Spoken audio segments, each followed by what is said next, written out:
న్యాయం జరిగినది పునర్నిర్మాణం. బంగారు తెలంగాణ అంటే తెలంగాణ ఉద్యమకారులకి న్యాయం జరిగిన రోజే అదే బంగారు తెలంగాణ. అదర్వైజ్ ఈ బంగారు తెలంగాణ అనడానికి అవకాశం లేదు. నేను కూడా ఒకటే చెప్తాను మీ అందరికీ భగవద్గీత కౌరవుల పాండవుల గురించి ఐడియా ఉందా మీకు? విన్నారా ఎప్పుడన్నా? కౌరవులు ఎంతమంది ఉంటారు? 100 మంది ఉంటారు. పాండవులు ఎంతమంది ఉంటారు?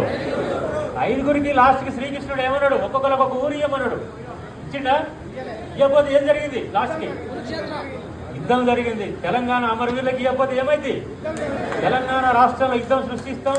మీరు ఏ ఎమ్మెల్యేలు ఏ ఎంపీలు ఉన్నారో, మీరు ఎంతలో గెలిచిరో, కౌరవుల పాండవుల యుద్ధం ఎట్లా జరిగిందో మరొక యుద్ధం ఈ రాష్ట్రంలో సృష్టిస్తాం. మేము అలాంటి త్యాగం చేస్తాం. మాకు త్యాగాలంటే మాకు వారసత్వంగా పునిపుచ్చినటువంటి లక్షణం అది. దాన్ని నిలబెడతాం. కౌరవ పాండవులు ఎట్లయితే మీరు ఈ మాకు ఏదైతే మేనిఫెస్టోలో పెట్టిరో, మీరు 250 గజాలు 2025,000 పెంచనీయరో, మేము దాన్ని ఎట్లా సాధించేందుకు మరొక ఉద్యమంలాగా చేస్తాం, పోరాడతాం, దాన్ని సాధించుకుంటాం చెప్తున్నాం. ఇంకోటి ఏంటంటే మనందరికీ తెలుసు, ఇవాళ ఉన్నటువంటి ఉద్యమకారులు చాలా మంది ప్రజాప్రతినిధులు లేరు.